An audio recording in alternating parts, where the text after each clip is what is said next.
Welcome to the Waffle Shop Podcast Unfiltered with me, Taylor James. And me, Emma Tindall.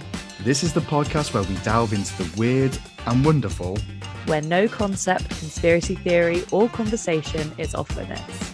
So join us as we open up shop next door, turn the bass up, and have even more of a waffle. Hello. Hi. We just don't get any better at this, do we? Whenever I see your face, like whenever you just let me into the meeting room, I just smile. I can't help it. You're so cute. Oh. You're just like... Anyway. See, I Anyway. feel like my mood's been turned around already. Gosh, you hear that? That was such a Jimmy Carr laugh. I was like...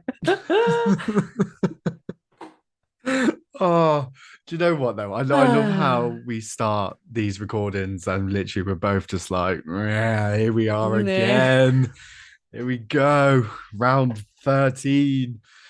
But it's exciting. Today, I think we're talking about something that's quite topical at the moment. I feel like we're quite hard on ourselves, me and you, with this. As much as we have these conversations about perfection doesn't exist and, you know, chasing the dream and what does the dream even mean kind of thing.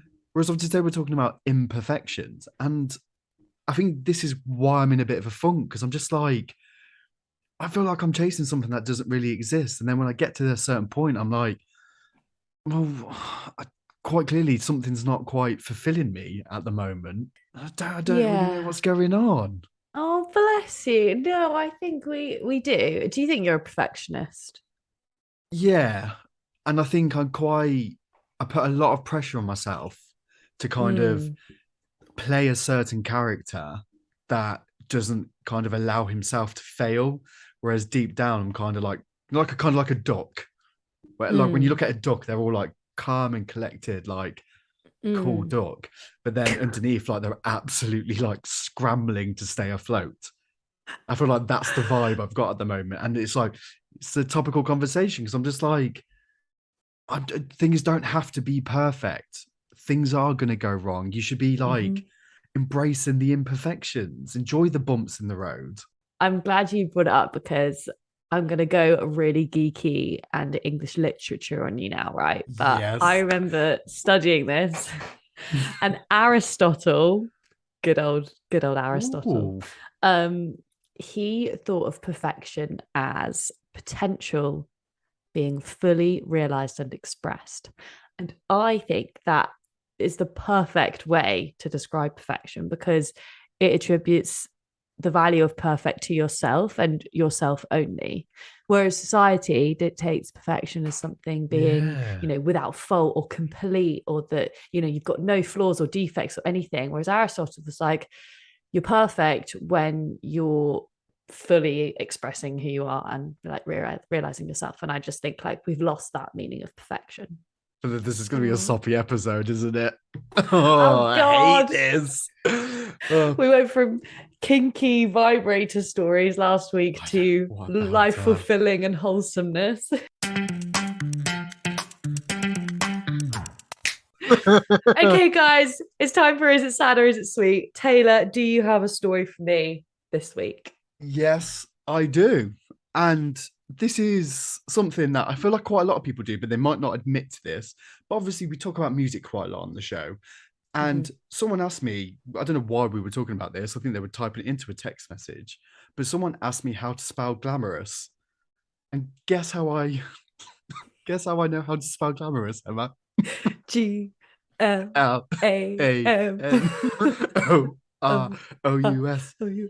Yeah. That's how I know how to spell glamorous. And so my question to you, Emma, this week, is it sad or is it sweet that the only reason I know how to spell glamorous is because of Fergie? Do you know what? I completely think it's sweet, only because the only reason I can spell difficulty is because of Matilda. Mrs. D, Mrs. I, Mrs. FFI, Mrs. C, Mrs. U, Mrs. LTY. I think that it's a great way to learn. I'm pretty sure it's the same as Bruce Almighty. The only reason I know how to spell beautiful is because it goes B-E-A, beautiful. Beautiful. Yeah. I think it's smart. I think it's sweet and smart and not sad. There we go. I mean, maybe a little bit sad because we are grown adults and we should probably know how to spell. But also, I think fuck spelling these days. You don't know, you don't need it. I think imperfections are celebrated now more so than ever. But I'm excited to have our guest who we've got coming on today to talk about it, because obviously it's Lottie Bedlow from the Great British Bake Off, and her cooking book is called Imperfect. And I think that Lottie and I met when I worked on the show, and she struck me as somebody who was so incredibly confident and just was like, nah, just go and do it. Like, and in the baking world, I think that's really interesting because, it is very precise and it's an art, right? Like, there's a lot of freedom with cooking, but baking is very specific. And so I think it's really interesting that she's gone down this sort of imperfect route, makes it more accessible to everyone, No, I think you couldn't have summed that up better. And I'm really intrigued because when you said it, like when you compare it to baking, some people will look at like a cake, and if it doesn't look great, you're like, oh, I'm not going to eat that because it doesn't look a certain way. Yet at the same time, it could actually be the best tasting thing in the world, because you've immediately looked at it and it doesn't look what you think what it should look like. You've completely dismissed it, and you could potentially run that risk of missing out on something that could have been absolutely amazing. So I'm really intrigued. That's a good analogy. Yeah, I'm really, really excited to have a waffle with her. Yeah. But we need to talk about the waffle word of the week. For anyone joining us for the first time, the waffle word of the week is the part of the show where me and Emma try and slip in a word that was predetermined by last week's winner. I was fortunate enough to win, considering Emma has a thing for pincers, which I highly recommend going back to last week because it's a belter. But I get to choose this week what the word is that we've got to kind of slip into conversation with the incredible Lottie. And this week, the word is slinky. Are you ready, Emma? Just a very good choice. Yeah, I'm ready. Let's get her in. Let's do it. Lottie Bedlow, welcome to the Waffle Shop Podcast Unfiltered. Thank you so much for having me. Are we going to get to eat waffles? There's a waffle behind you and it makes me want waffles. Do you know what? I always say this, like I feel like I've missed a marketing trick here. But to be fair, your friend is the last person that I baked for, and she laughed at my cake, Laura. So I've learned to never bake for anyone who's been on TV baking. Well, should we dive into some questions about imperfection? Yes. So how does Lottie kind of ignore perfection and celebrate the imperfections? It's definitely not through design. I am a perfectionist, right? There's no doubt. And I have suffered with, I honestly see it as an ailment, kind of this perfectionist streak. When people have it, it is really difficult to live with because you are constantly seeking something that is of a higher level than what you are able to achieve. That's the point of perfectionism, right? And baking for me was a prime example of how in my life I found things were just going constantly wrong, and it was constantly disappointing, and I was always upset with myself and constantly berating myself for not doing better and not reaching those kind of aspirational goals that you see everywhere on Instagram. Like baking on Instagram makes you feel like you have to turn out beautifully photographed, perfectly baked and iced, presented with some backdrop, all of like the little bits of flour and all this, all professional. And if you don't turn that out, no one wants to see it. Do you know what I mean? You make mistakes, no one wants to see that. And then going on Bake Off, I suddenly realized that people were tuning in to and relating to that idea of watching me fuck up was A, amusing, but B, also like highly relatable, because people are like, that is exactly what happens to me when I do that in the kitchen. So that for me, in a roundabout way of saying to you, like perfection to me was something I always strived for. And it sounds ridiculous to say it, but it is absolutely true that baking showed me the way of imperfection, and that being okay and learning to embrace it. I love that. I can totally relate to that as well. Like even watching your IG videos, I think I watched one the other day of you making a tart and you flipped a pastry over into it and it broke. And I was like, that literally happens to me every time, but you don't see that shit on like tasty videos or BuzzFeed or, any of that stuff. And I just think you're right. It does make it incredibly relatable. I wonder whether in your personal life, like growing up, where did that desire to be perfect come from? And in what form? Like, was it just baking or was it in like every element of your life? Oh no. So I had a pretty strong rule that if I wasn't going to be the best at something, I just wouldn't do it. So I was highly academic, lucky to say that I was highly academic. So I was dead good at reading. So I used to read all the time and I was like the best reader ever and always used to get stickers in class at school and stuff. And I was free reading when I was like in year 3 and everyone else is reading Biff and Chip. And there's me like, don't worry guys, I got this. From the past. Yeah. just a bit of C.S. Lewis. Yeah, just dead cash. Anne of Green Gables, no jokes. I read that when I was like 9. Anyway, so I was like, that was me. I was kind of found my niche. And then I remember someone introducing me to sport and PE and me being so shit at it and having like no coordination and no speed and no physical fitness or prowess and no desire to take part in anything because I knew I wouldn't be picked for a team. I wasn't going to be the best in the school. And so my attitude was just like, fuck it, then I'm not going to do it. I'm just going to go to the library. And like, that's literally how I grew up, was like, I try something. And if I couldn't smash it first time, I'm out, which means that I was always very good at what I did because what I did was very little. And so like, that's at the point where you kind of think like, when I look back on this kind of, certainly from child and then through to adolescence, we're all kind of like trying to find our little niche in the world. And my niche was just kind of doing things that I knew I could do the best. Reading, doing schoolwork. God, I sound fun. And so like, that was what I did. I would just find those little niches. And then it kind of, as you get older, you realize that your world is getting considerably smaller because you're not allowing yourself to try these new things just in case you fail, right? Just in case you are not the best at something, in case you're not perfect. Relationships with boys, that was not on my radar for a while. I was like, oh no, I don't think I'm going to be the best at that. So I'll pop that to one side. Like, honestly, I didn't do anything. I was just that weird emo kid who would sit in the corner and read. I'm painting a great picture.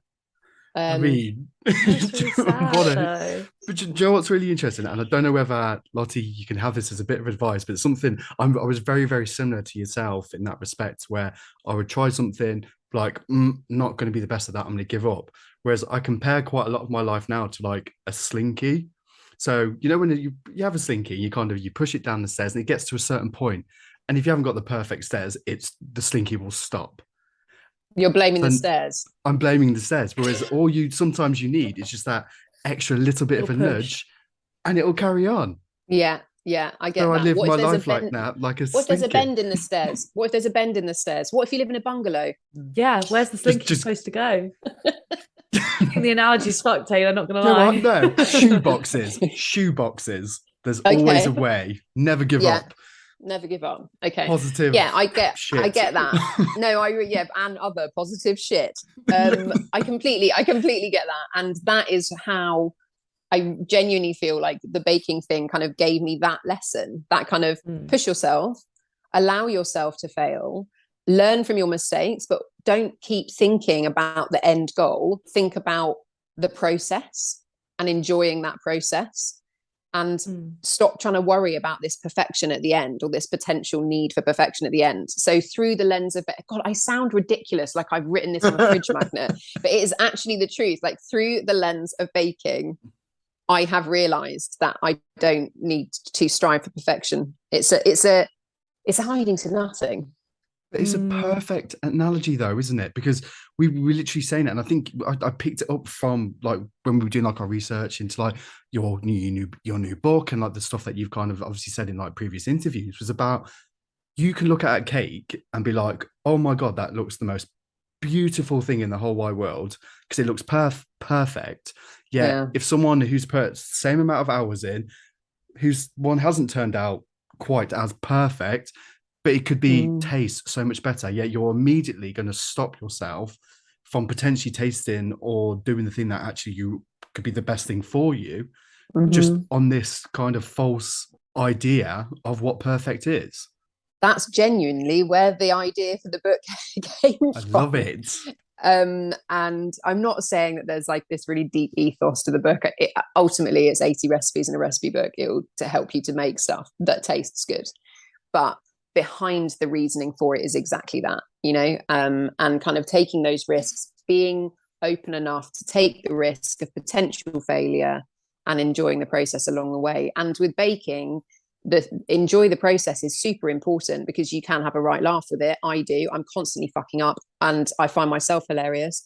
But other people do when you're baking with them, like you bake with people, you fuck up together. That's an even better feeling. You're part of this team of like, oh my God, what me and Laura, when we bake together, it is carnage. Like, Carnage. Absolute carnage. We forget flour, we're kind of, there's also, we did a live where we were making on live, Instagram live, we were making cheesecake. Everyone they were in America, they were in Australia.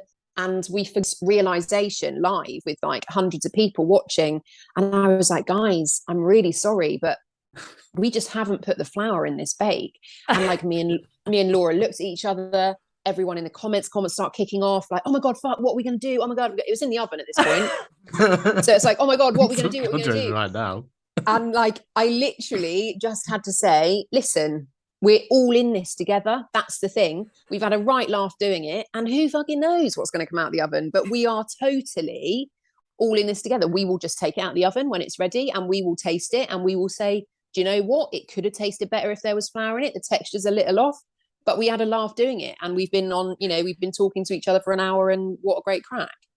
Like totally. that's the process is super important. And then the other thing, and certainly in the book, I focus on flavor massively because in the tent, again, classic, always me and Laura getting in trouble, but me and Laura, and I'm, I don't Bake Off has given me a lot more confidence than I had in my flavor combinations before, but always without fail, regardless if Prue she used to grab my face and be like, oh Lottie, like she'd get so frustrated with me because I was like so nearly there each week. Oh Lottie, you nearly did it this week but you're still not quite there.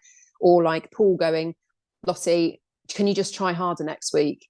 And so all of that kind of feeling, they would always say, regardless of that kind of comment, they would always say, your flavors do taste great. I really like the flavors. And Laura was exactly the same. We would literally, it looked like we had shat on a plate and served it to the judges. And they'd be like, this looks horrific, but it tastes fantastic. So the other point of the book is putting flavor first and putting flavor combinations first and not worrying about that kind of perfect turned out thing at the end. Get a spoon in it, have a taste. It will taste all right, regardless of what else goes wrong. I'm doing a lot of talking, aren't I? Sorry about that. No, it's great. That's what you're here for. It's a podcast, mate. You're supposed to talk. Okay, great, Imagine you're just like, yeah. I do know, but it's because no one's really asked me about this stuff. Like, it's normally just like, so where can we buy your book from? And I'm like, Amazon. But like, this is like buys books from. yeah. But this is like the first proper time that I've had like an in-depth chat about it, and I've gone overly passionate. So I'll just get in my box quickly, and then. You're clearly very passionate about it, and it's really great to hear. I'm curious as to how you got from Lottie, who was scared of failure and doing anything outside of her comfort zone and that envision of being perfect, to then applying for one of the most potentially draining, horrific but beautiful experiences that you can ever possibly do on television, which is the Great British Bake Off. Like how did that even, what made you want to apply for that? Such a good question. So let's just paint the picture. So COVID is just starting, right? It's 2020. I'm a theatre producer who works in specialized, like we work in Panto, my company with my mate, we work in Panto, and COVID started kicking off. People started talking about COVID, and I was like, that's a worry, isn't it? So all theatre folk had by January decided that their entire worlds were about to be turned upside down. So like there was nothing that was confirmed, no one was firming up, no agents were coming back to us, no theatres wanted to book anything in advance. There was nothing was being confirmed because there was this kind of feeling of a rumbling of something really quite serious on the horizon. So that's my first thing. Just bear that in mind. The next thing is I'm sitting on the loo scrolling, because that's what we do when we're sitting on the loo. I'm on Instagram, scrolling, and an advert comes up, apply for Bake Off. And I was like, that's my favourite show. That would be a funny thing to do for the next 5 minutes whilst I'm on the loo. Press the apply button, sitting on the loo. This is the God's honest truth. sitting on the loo, uploaded a picture of myself in a Christmas hat with a fag hanging out my mouth, and was then like, that, come on, like, that's silly. So I got one without the fag, still had a Christmas hat on, and like it was with sunglasses on with a Christmas hat. Like I looked like such an idiot. That was my picture. And I like typed this little bit, like, I just really like baking. I don't think I'm that good at it, but I really enjoy doing it. Like I was applying as if it was a mate of mine that I was chatting to, and I was literally doing it to pass the 5 minutes that I was on the loo. That is the God's honest truth. I then got off the loo. Fast forward a week or so, COVID starts to hit massively, and this rumbling is now like, okay, so Easter tour is cancelled, this work's cancelled, this work's cancelled.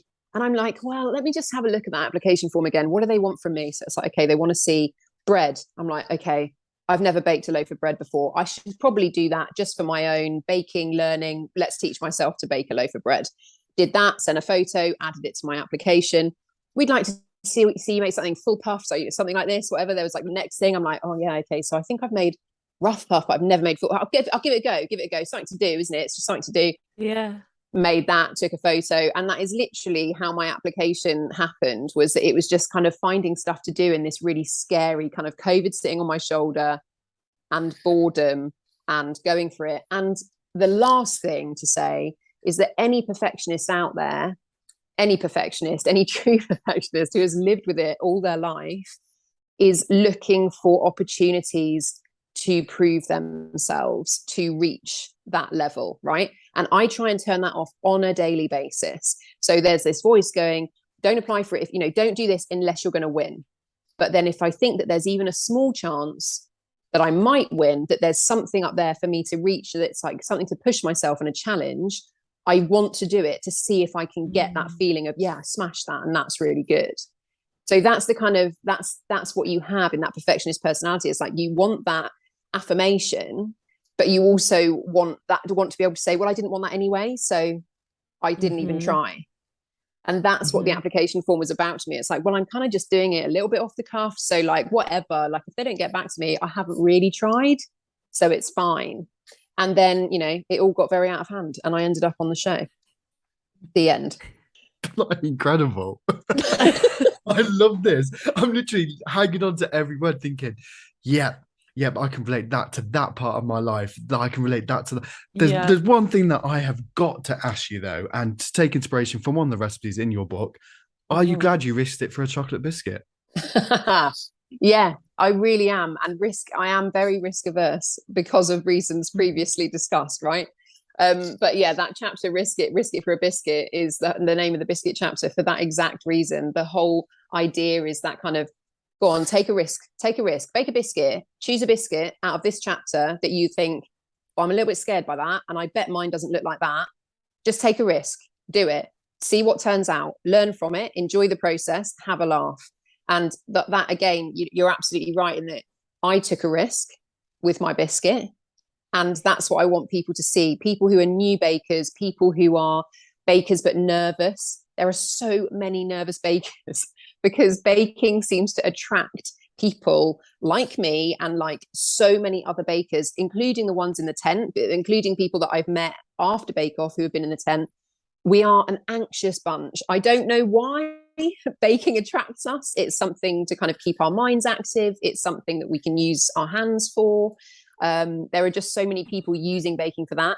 So nervous bakers, new bakers, experienced bakers who want to feel good about themselves, all of those people can look at these different chapters and they will get something out of it. Yeah, it's a mixed bag, but definitely encouraging people to take a risk. And what's the worst that can happen? Exactly. And that is totally like the ethos that you have to go through with life, right? And I find that so, when you were saying about wanting to set a goal or like achieve something, but also knowing in your heart of hearts that you didn't really want it, to save the preservation for when it doesn't go wrong. Do you think that you've stepped away from that now? Because I think in like the kind of self-development world, everyone's like, oh no, that's such a dangerous way to think. But I think sometimes there's such a place for that because it's kind of comfortable. But I don't know, what do you think about that now? I think I honestly just feel like I sound like a regurgitating fridge magnet of like these bright ideas that you see on Instagram. Like, do you know what I mean? Like inspirational quotes, like let's walk away from that. But honestly, everyone's journey is different. Again, that's a fridge magnet, isn't it? Right there. That God, no room left on the fridge. There's no room on the fridge because it's just. I'm going to start writing them all down and putting them up on inspirational quotes from Lottie. But that is like everyone has their own shit going on, and everyone has their own journey, whether that's in past childhood trauma, or whatever's gone on in your past relationships, whatever. You're coming into these kind of life, you're facing life. We're all in that similar position that all of that is behind us, constantly kind of on at us. And it's about how we find a way through that keeps us in a sane enough place to continue getting up in the morning. And for me, thinking like this about imperfection, reminding myself, like there'll be days when I wake up and think, do you know what? I'm not going to post that reel because I now have followers to think about. Hilarious. Like, who the fuck thought that anyone would follow me? Why would you follow me? Like, I had 16 followers going into the tent.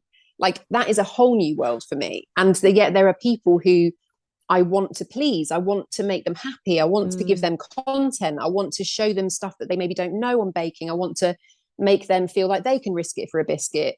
But that does also have the flip side that I'll be sitting at home thinking, I've done a reel, I'm looking at it, I'm going, oh, it's not really that funny. You know, I don't know, man. Like, is that enough? Would I want to watch that? No, it's boring. Is it too slow? Is the music wrong? Am I saying, is there enough baking content, or is it just me dicking about? Is that narcissistic? Like, it is constant. Actually, the bottom line is, if I am happy with it and I look at that video and think, yeah, I've turned out something all right, then that goes on my page. I'll be honest, the content is slim on the ground. But when I'm happy with something, it goes out and I just think, okay, fuck everyone else and what anyone else thinks. And if it's not good enough for me, that was enough. I got something from it. I felt good about the edited version and I put it out there for people to see. And so as baking kind of becomes less of what I'm doing in my personal development journey, and it becomes more about kind of taking those messages through life, I have to just remind myself occasionally, like, why don't we just bake a loaf of bread and see if you fuck it up? And it's going to taste delicious. And it's going to taste delicious. It's fine. Yeah. So I still check in with that, but I've tried to kind of take the message onwards. That's now a dance that I'm doing. Please stop me talking. I'm so grateful that we had this conversation today. Oh, mate. Genuinely so grateful. Thank you so much for coming on. We've absolutely loved this. And yeah, it's brilliant. Yeah, I think you've reassured a lot of people out there that they can be as imperfectly perfect as you. Oh, thanks, man. And go buy the book. Yeah, obviously. Could you buy the book? That would also be great. Thanks. Because P.S. gotta pay the bills. But yeah. And then can we go for waffles one day in real life? Absolutely. 110%. That will happen. Great. I'm not making them though. There's a lot of pressure. Well, no one needs to make the waffles. There's no pressure. We've just had this conversation. Oh, we've just literally had this. We can make nothing together. Literally. We'll make the waffles together and we'll have a laugh making them. And if they taste like shit, we'll order them in. So it's fine. Deal. And you won't forget the flour. No, and this time I won't forget the flour. All that. So Lottie's fridge magnets are on sale now via her website. You jest. I have merchandise coming. Yes. I'm not even joking. Good. I'd buy it. I mean, would you? I mean, who's going to buy that shit? Anyway, there's the voice. You can hear it all the time. Yeah. I've got to go. But thank you so much for having me. And I look forward to waffles. Yes, me too. Take care, guys. Cheers. Speak to you soon. Bye. Bye. Oh, that has turned my day around. What she's woman? Fucking jokes. I know, so good. I just love her. Like, and the baking analogy is so true for real life. I can't get over it. But that's what's really weird. He's just like, I was literally lapping up every word that she was saying. Literally, she's talking about bread and butter and Marmite, and they're like, yeah, you can do this. Life isn't perfect, but you can still have. I was like, it could still be good. I was like, yes. I fucking hate Marmite, but yeah, let's have it. Yes.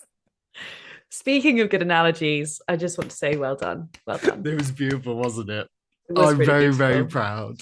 Yeah. Very proud. And we're now tied. Slinky has brought us up to six all. And I couldn't be more proud of you, to be honest. It's time for Sing It, Sack It. Is it a hit or are they talking shit? Favourite part of the show, apart from obviously we bring our guests in, But I'm going to let you have this one this week. Me being the graceful winner that I am. I'm going to let you go What, first. you can let me start? Okay. So my single sack it this week is by Adele, and it's from my favorite song of hers from her new album, I Drink Wine. And the lyrics go, we're in love with the world, but the world just wants to bring us down by putting ideas in our heads that corrupt our hearts somehow. That song speaks to me on so many levels. I know. Why have you picked that one today?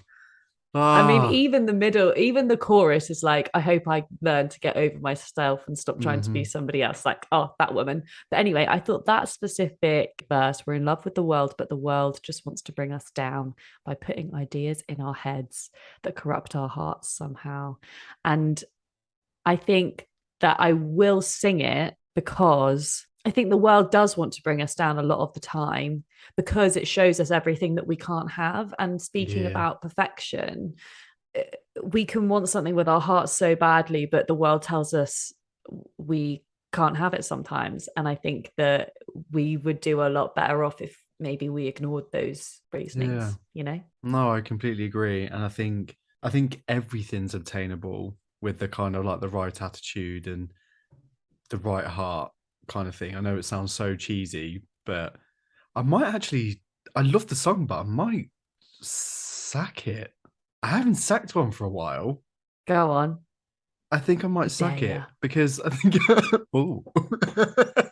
I mean, there is an element of the world that tries to bring us down, but I don't think it's the world that brings us down. I think we're our own worst enemy. I think it's us that brings ourselves down. I mean, I could be wrong, but I'm speaking from personal experience. I mean, I think I speak for you as well with this respect. It's like there's actually a lot of people, or there's a lot of things in this world that would actually really champion for you to go out there, get what you want. But it's us, it's our like self-limiting beliefs and this kind of imposter syndrome and fear and this kind of constant chasing of perfection that actually stops us from that. So I'm gonna have to sack it, Emma, unfortunately. I hear you. Definitely what you were just saying about having, I think we can go around with a bit of a chip on our shoulder sometimes. And I don't think we are in love with the world a lot of the time. And that's the problem. I think if we were more in love with the world. Yeah. Deep. So sorry, Adele. I think we're going to sack it, even though it's a beautiful song. It's beautiful. It's about her as well. I actually love it. Okay. Well, I have one to you now. It's a bit more upbeat because, well, there's two versions of the song, both equally in my eyes, that are very, very good. And it's called Oh My God. And some people might remember this as a Kaiser Chiefs song. Some people might remember it as a Mark Ronson and Lily Allen song. But there's a line in it that goes, time on your side, it will never end. The most beautiful thing you can never spend. But you work in a shirt with your name tag on it, drifting apart like a plate tectonic. No, tectonic. I mean, that's a lie because time does end. Thank you for joining us this week. Like in my head, that's like, oh, you're, working with your name tag on and you're like kind of just drifting through life, but it's okay because there's unlimited time. But that's bullshit. There isn't unlimited time at all. So no, I'm sacking it. You know what? I'm also sacking it because for the exact same reason. And when like time on your side, it will never end. It's like, well, time doesn't end. The most beautiful thing you could ever spend, like that, I do agree with. The most beautiful thing you can actually spend on is time and like the effort. But it's this bit that's kind of triggered me a little bit. That's kind of annoyed me. But you work in a shirt with your name tag on it, drifting apart like a plate tectonic. One, because I had to Google what a plate tectonic was. Tectonic plates, right? In geography, when you get like the no, I know what conversion. It is now.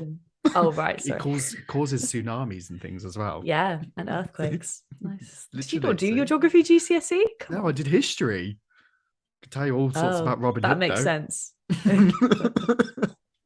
But it's this kind of thing where, like, I think you said it to Lottie about like this version of self-development that sometimes it's okay to be comfortable. It's okay to play it safe. And it's like, there's people out there that, yes, they may work in a shirt with their name tag on it, but at the same time, they're probably the most happiest of people because they're very content with what they have. Yet then you have people that are constantly chasing to be like the boss, the CEO. There's 24 hours in a day. You've got the same amount of time in your day as Beyonce. And it's like, chill even out, Beyonce guys. probably, sat in a worked. I'm pretty sure she worked somewhere before she was Beyonce. Yeah. Do you know what I mean? It's yeah, just but like, it's that classic. Yeah, no, you're right. But it is that classic thing of finding that balance between really striving and working your ass off and wanting more for your life, but also balancing that with actually I'm working here for a bit, like I'm doing at the moment. I'm back in the service sector and I'm nearly 27, and there would be definitely a part of Emma a year ago who'd be like, oh God, sort your shit out. And it's like, no, because I'm so happy. So, like, yeah, okay, great. Good one. Gosh, so many deep ones today. today. Jeez, what is going on today? I don't know. So, yeah, sacking it. Yeah. Fuck it. Oh my Get God. rid. I can't believe it. I've never been this far away from home.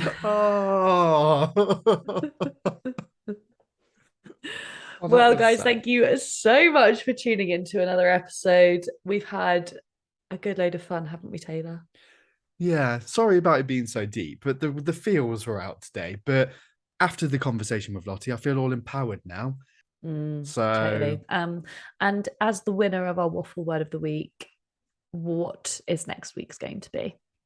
The waffle word of the week next week is spatula.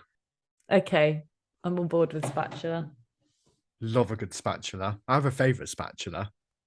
Do you? Is it silicone? Yes. Yeah, they are always the best. It's good. Yeah. That's on the baking theme. I feel like Lottie will be proud of that waffle word of the week. It's been a pleasure, Emma, as always. If you've liked what you've heard, like, subscribe, give us 5 stars, get in touch, say hello. Tell us if you loved it. Tell us if you hated it. Give us something. Tell us if you want some fridge magnets. Yeah. Should we start some fridge magnets? Should we start some merch? Yeah. Sing it or sack it on a t-shirt. Yeah. Get in touch if you want some merch, actually.